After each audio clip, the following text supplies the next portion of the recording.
Yes, এবার ভারতে হচ্ছে না টি-20 বিশ্বকাপ। ভারতে হচ্ছে না কিংবা হতে যাচ্ছে না টি-20 বিশ্বকাপ। যে ওয়ার্ল্ড কাপকে কেন্দ্র করে রীতিমতো বাংলাদেশের শুরু হয়েছে চরম ক্ষোভ, ঠিক তার বিপরীতে ভারতে দেখা দিয়েছে নিপা ভাইরাস। क्या बात है मिस्टर सिन्हा, क्या बात है, क्या बात है मिस्टर सिन्हा। ভারতের পশ্চিমবঙ্গ থেকে কিন্তু একটি হাসপাতাল কিংবা একটি জায়গা থেকে শুরু হয়েছে নিপা ভাইরাস নামে একটি মহামারী ভাইরাস। তবে কি আইসিসি বাধ্য হয়ে ভেন্যু সরিয়ে নিবে ভারত থেকে, তা জানাবো এই ভিডিওতে। হ্যালো এভরিওয়ান, আমি শিমুল আছি আপনাদের সঙ্গে। কেমন আছেন সবাই? আশা করি সবাই খুব ভালো আছেন। আমি আলহামদুলিল্লাহ ভাই ভালো আছি। কিছুক্ষণ আগে করে মারা একটা খবর পেয়েছি, কলকাতা থেকে নাকি হচ্ছে একটা নতুন ভাইরাসের দেখা মিলেছে। সেটার নাম হচ্ছে নিপা ভাইরাস। সো কোন দেশে ভাইরাস দেখা দেখ সেটা আসলে আমি ব্যক্তিগতভাবে চাই না, কারো কাম্য না।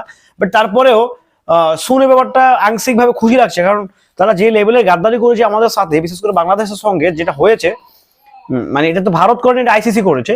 সো আমি এটাকে ভারতের দোষ দিচ্ছি না, এটা আইসিসির দোষ দিচ্ছি। সো আইসিসি মিন হচ্ছে ভারত, ভারত মিন হচ্ছে আইসিসি, বাট ইন্ডিভিজুয়াল কিন্তু ভারত আইসিসির সঙ্গে নয়। এর সঙ্গে আরো বেশ কিছু দেশ আছে। সো আইসিসি একটা ফেয়ার কমিটি আছে। সো তারপরেও কিন্তু আইসিসি চাইলেই পারতো বাংলাদেশের ম্যাচগুলো শ্রীলঙ্কাতে ফিক্স করতে, বাট না, তারা করবে না। তারা হচ্ছে কোনো বাবুদের কাছে বিক্রি হয়ে গিয়েছে।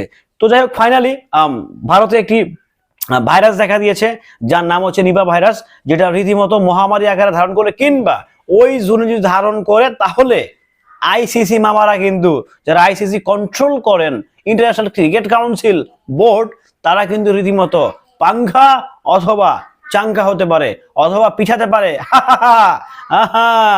খেলাটাতে কি ভাল লাগতেছে ভাই। আমি জানি ব্যাপারটা, ভাইরাসটা আসলে কারোই কাম্য নয়। আমি বারবার বলছি, ভাইরাস কখনোই কাম্য নয়, ভাইরাসটা কারোর জন্যই কাম্য নয়। কিন্তু ওই যে ভালো লাগার অংশটা, যে আমাদের দেশের সঙ্গে গাদ্দারি করা হয়েছে, আমাদের সঙ্গে ফেয়ার জাস্টিফাইটা করা হয় নাই, ফেয়ার জাজ আসলে আমরা পাই নাই। তো সেই জায়গা থেকে একটু ভালো লাগতেছে। বাট আমি আবারও বলছি, আবারও নোট করছি, আবারও কাউন্ট করছি, যে ভাইরাস মহামারী কোনো দেশে হোক, সেটা আসলে কাম্য নয়। সেটা হয়তো বা রাষ্ট্রের ঊর্ধ্বতন কর্মকর্তাগুলো কাজগুলো করতে পারে, কিংবা বাংলাদেশের উপর প্রেশারাইজ করতে পারে, বাট ওই দেশের সাধারণ মানুষের কিন্তু কোনো দোষ নাই। সে ফর এক্সাম্পল, আমাদের দেশে সাধারণ মানুষের কোনো দোষ আছে? নাই। ভারতের সাধারণ মানুষের দোষ আছে? নাই। সো সেই জায়গা থেকে রাষ্ট্র সেটা ডিল করতে পারে। বাট তারপরেও তো একটা আনন্দের ব্যাপার যে বাংলাদেশ ভারত খেলবে না। সো আমি চাই বিশ্বকাপটা যেন ভারত না হয়। This is my point of view. আমি জানি না কে কেমন নেবেন, বাট এটা আমার ব্যক্তিগত মত। আমি চাই না ভারতের আয়োজন করুক, কিংবা হোক, শেষকালে গিয়ে তিনি যেন তৈরি ডুবে ভারত। কারণ যে ভাইরাসটা দেখা দিচ্ছে সেটা নাকি সংক্রমণ বেশ ভালোই, খারাপ না, বেশ ভালোভাবেই কিন্তু দেখা দিচ্ছে তার সংক্রমণ। সো এটা যদি হয় তাহলে তো ভারত থেকে মামা আইসিসি যেতে বাধ্য হবে। কিচ্ছু করার নাই, কিচ্ছু করার নাই, কিচ্ছু করার নাই। যাই হোক, নিঃসন্দেহে আমরা চাই না কোনো দেশে ভাইরাস এটা করুক। সেটা খুব খারাপ দিক, ডেফিনেটলি সেটা খারাপ দিক, একটা বাজে দিক, একটা বাজে ইম্প্যাক্ট করে। বাট সেটা আমিও চাই না, কেউ চায় না। সো ভালো থাকবেন সবাই, সুস্থ থাকবেন। আসলে প্রার্থনা করি, দোয়া করি যেন ভাইরাসের কবলে কোনো দেশই না পড়ে।